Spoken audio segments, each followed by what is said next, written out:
Now students, check out the next sentence. To lock up a man. To lock up means किसी को बंद करना, किसी को कहीं अरेस्ट करना, बंद करना, लॉक में रखना. Lock up means to keep something in lock, ताले में रखना, बंद करके रखना. And let him doing nothing. Let him doing nothing is a cruel punishment. Now check out, ये दो फ्रेजेस एंड से जुड़े हैं. When a conjunction is used, तब दोनों तरफ बैलेंस बराबर होना चाहिए. ना यहाँ अगर टू लॉक अप है तो यहाँ लेट हिम डूइंग नहीं, V1 ing नहीं, यहाँ पर V1 है तो आगे भी V1 चाहिए. Now to lock up a man and let him doing nothing, let him do nothing, यहाँ टू नहीं है. लेटिंग हिम डू नथिंग ये तो गलत ही है. Now see, to let him do nothing, to let him do nothing. Now see the structure. Let के बाद हमेशा ऑब्जेक्टिव प्रोनाउन आता है, ठीक है, लेकिन यहाँ टू प्लस V1, यहाँ टू प्लस V1, ये बैलेंस होना जरूरी है. ओके, जब यहाँ पर इन्फिनिटिव है तो आगे भी इन्फिनिटिव ही चाहिए. Now at last we realized what was truth. What was truth? Now what was truth के पहले हमें What was truth is the wrong answer. Now क्या होगा इसमें? What was the truth? Okay. What the truth was या what the truth was. Now ये तो गलत ही हो गया. Now what was the truth या what the truth was. Now जब सेंटेंस इनडायरेक्ट स्पीच में हो, सी हमने अभी क्वेश्चन वाला सेंटेंस किया था. Now indirect speech, basic sentence में जो इनडायरेक्ट स्पीच में नहीं है, अगर मैं बोलूं what are you doing, अगर मैंने बोला what are you doing या where is my pen.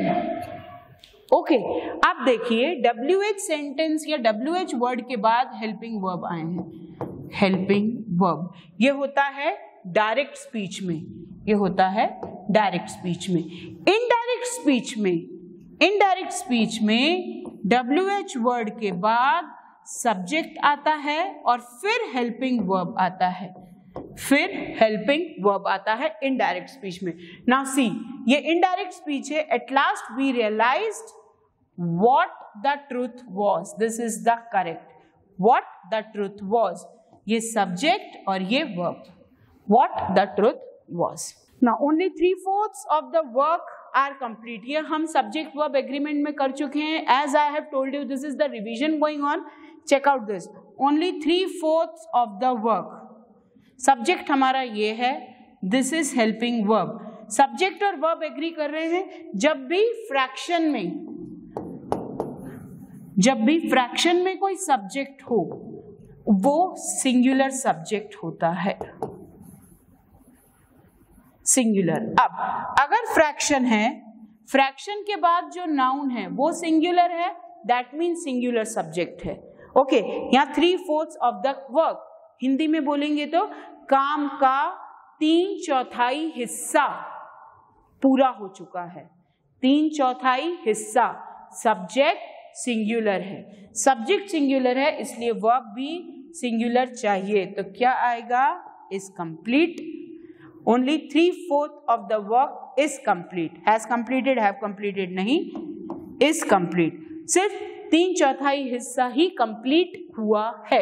Okay. Now more than one person has found it correct. कई लोगों को इसमें बहुत confusion होता है.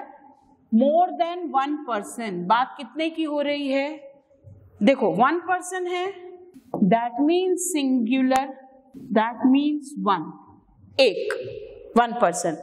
अटेंशन दीजिए, यहां बात हो रही है मोर देन वन, मतलब एक से ज्यादा. दो भी हो सकते हैं या दो से ज्यादा. मोर देन वन, एक से ज्यादा.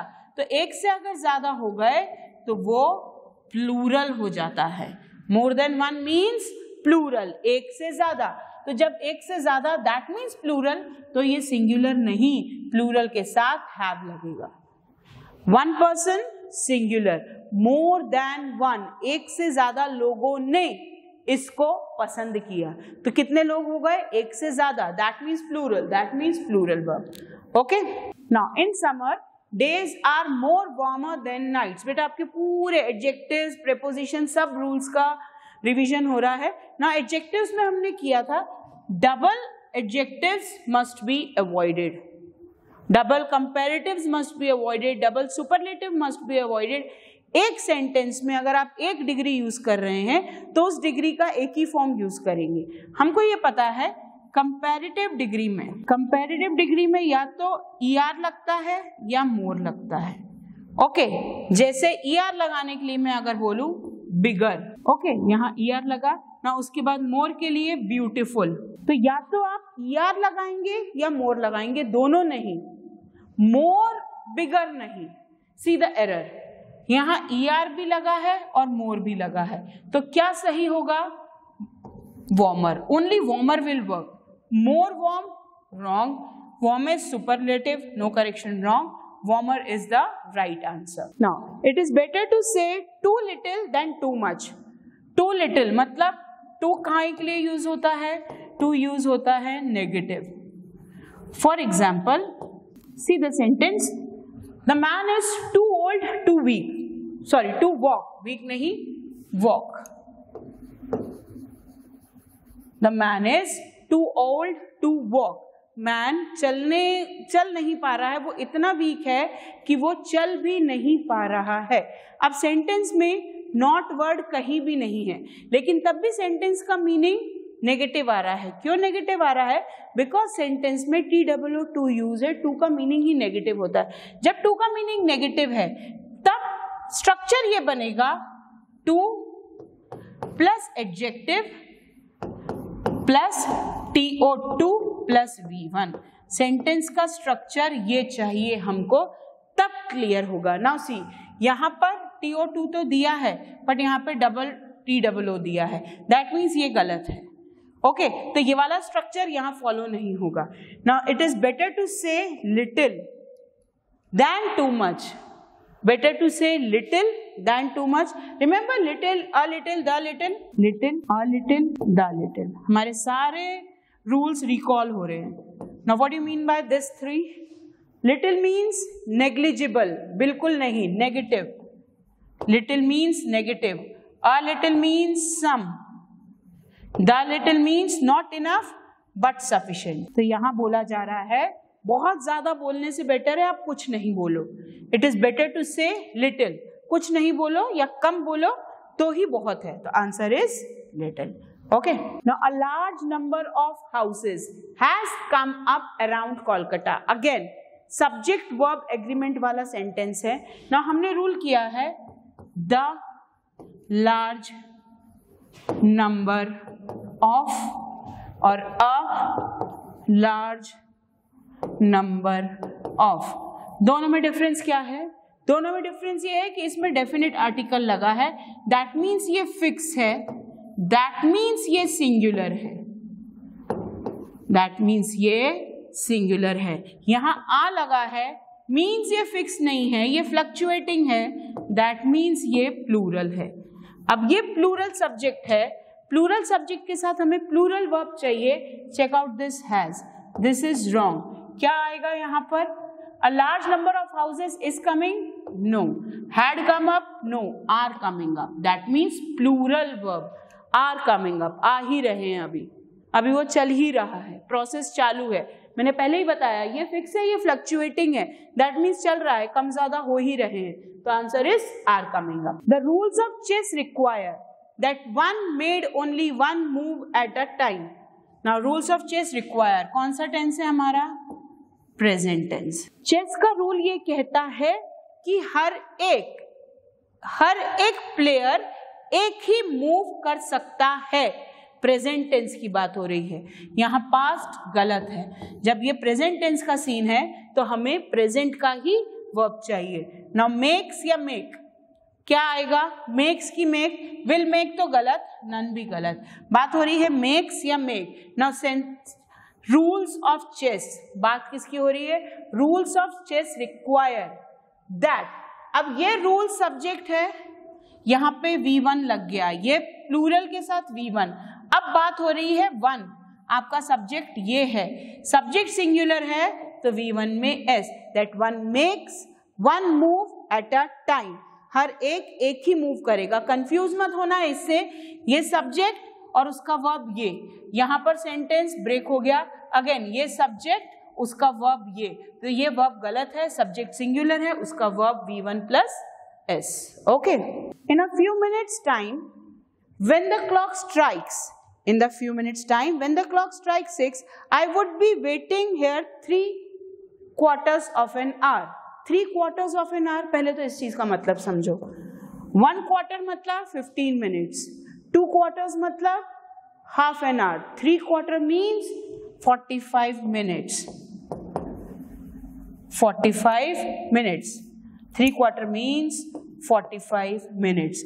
सेंटेंस क्या कह रहा है, in a few minutes, जब थोड़ी देर बाद 6 बजेंगे, अभी वो हुआ नहीं है, फ्यूचर का वो बता रहा है आपको, थोड़ी देर बाद जब 6 बजेंगे मैं यहाँ पर 45 मिनट से वेट कर रहा हूँगा। दैट मीन्स मुझे यहाँ वेट करते करते 45 मिनट हो चुके होंगे। Future tense, shall be waiting, shall have been waiting, will have waited, तो विल हैव वेटेड तो गलत, नन भी गलत, तो मुझे यहाँ वेट करते करते इतना टाइम हो चुका होगा।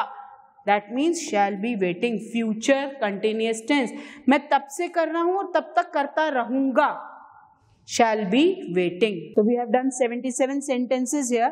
Now let's check out the next sentence. Now see, he enjoys to tell stories।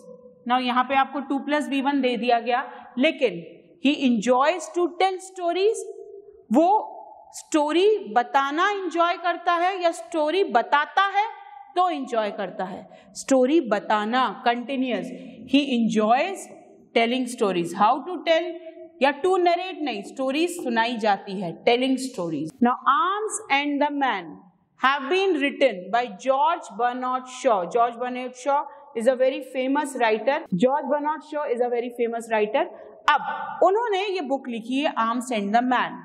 Arms and the man एक बुक का नाम है, कितनी बुक है, एक। यहाँ हैव बीन, हैव लगता है प्लूरल सब्जेक्ट के लिए, ये सिंगुलर सब्जेक्ट है, सिंगुलर सब्जेक्ट के साथ क्या लगेगा, has. Now has been written, are नहीं, आर भी प्लूरल के साथ, ये भी प्लूरल के साथ, answer is has because the subject is singular, singular subject के साथ singular verb that is has. Now by temperament the French are reserved, so they prefer to live in solitude। The French are reserved, कभी भी किसी भी community के आगे the नहीं लगता। By temperament French are reserved, so they prefer to live in solitude। Solitude मतलब अकेला रहना।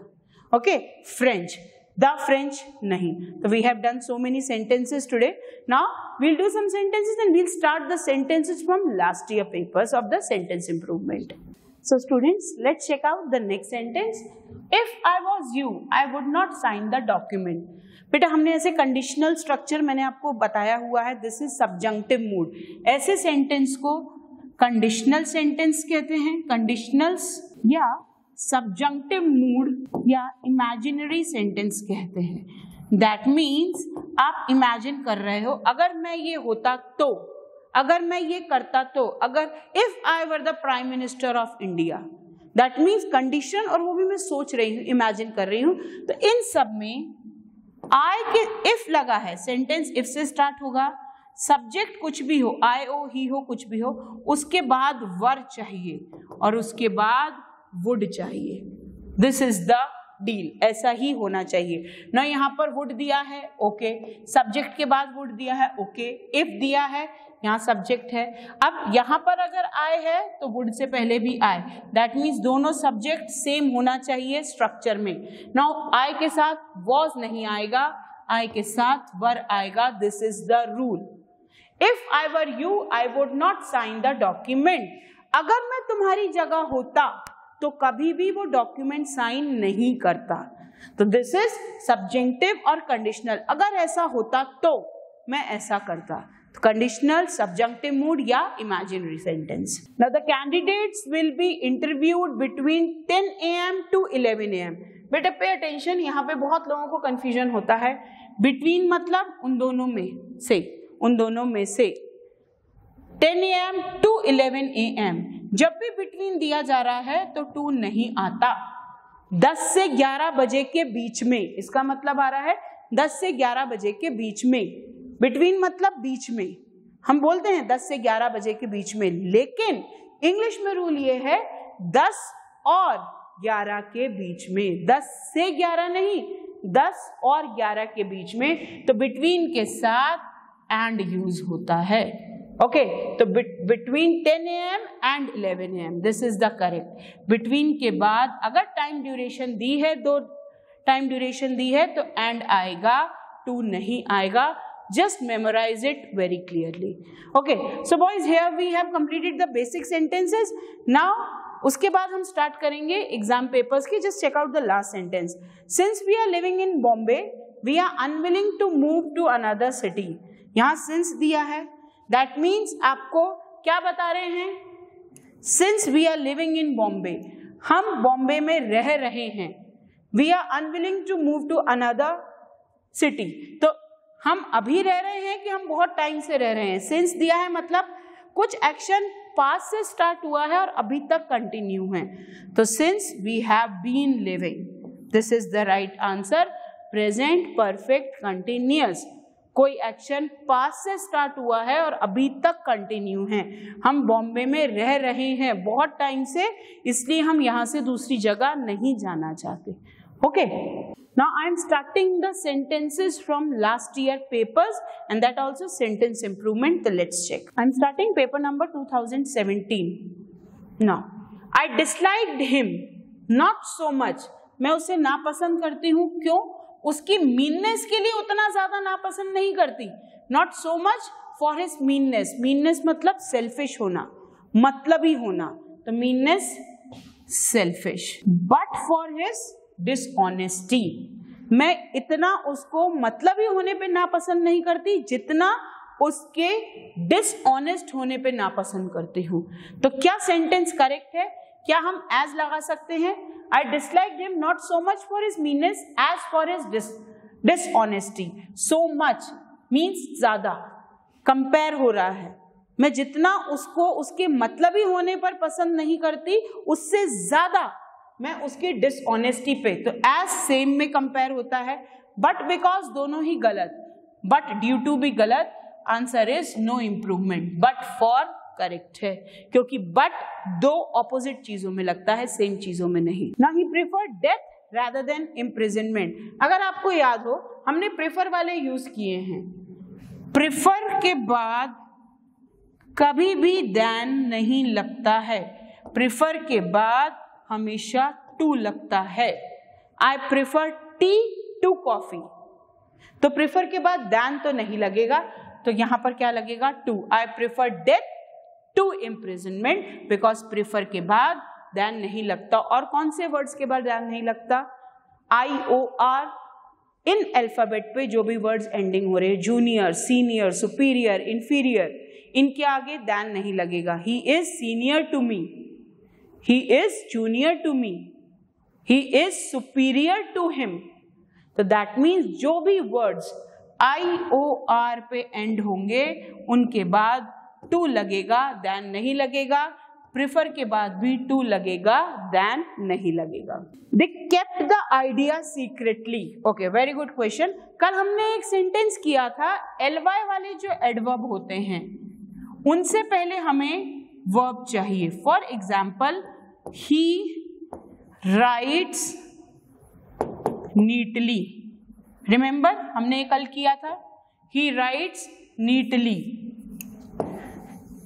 अब इसमें ये verb है और ये adverb है. This is clear. यहाँ पे secretly लगा है, end में लगा है, okay. Secretly adverb है. अब adverb किससे पहले लगता है? verb से पहले. Remember yesterday I told you adverbs gives us more information about verb. काम कैसा हुआ है?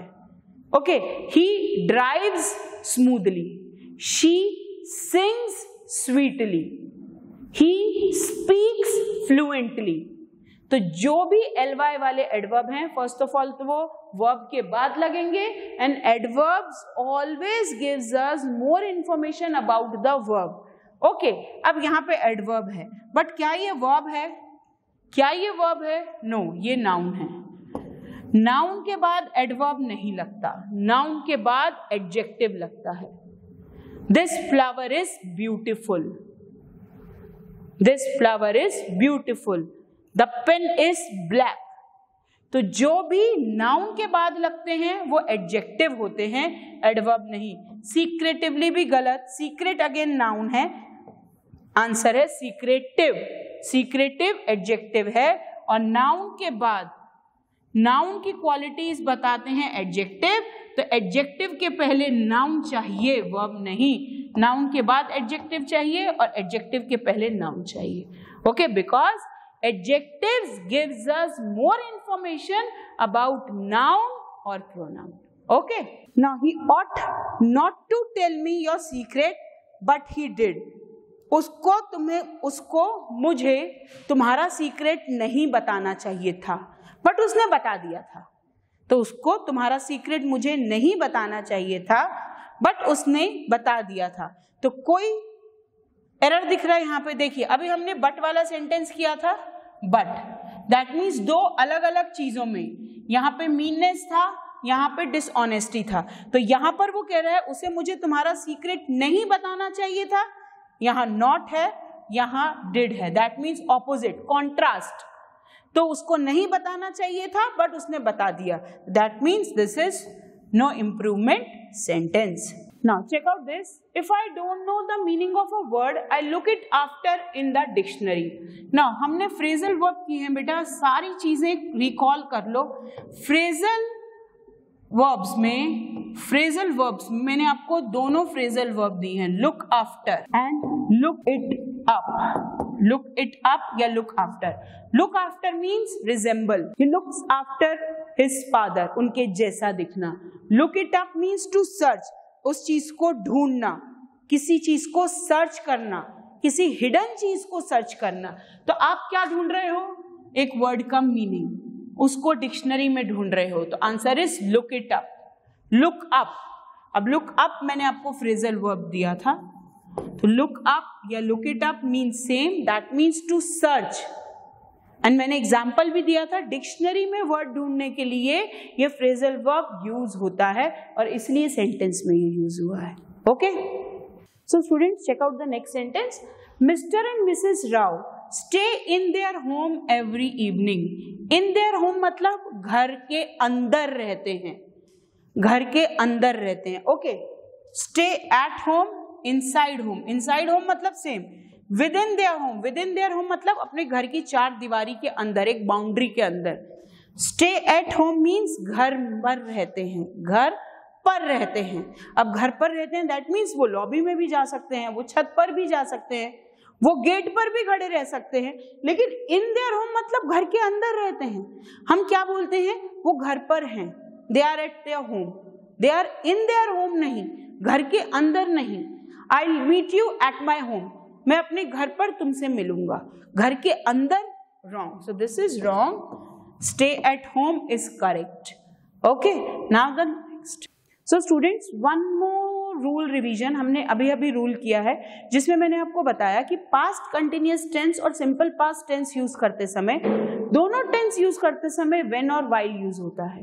फॉर एग्जाम्पल, जैसे मैंने आपको बताया, while he was studying the phone wrong, जब वो पढ़ रहा था तब फोन बजा था, या when the phone rang he was studying, जब फोन बजा था वो पढ़ रहा था। तो while और when, ओके, ये कहाँ यूज होंगे? एक होगा पास्ट कंटिन्यूअस, एक होगा सिंपल पास्ट। नाउ सी, आपको यहाँ हिंट दिया हुआ है when we saw him last he ran to catch a bus, जब हमने उसे आखिरी बार देखा था वो बस पकड़ रहा था, बस पकड़ रहा था या बस पकड़ने के लिए भाग रहा था, बस पकड़ने के लिए भाग रहा था। प्रोसेस कंटिन्यू में कौन सा है? ये वाला। आपको हिंट दिया हुआ है when, तो क्या होगा, he was running।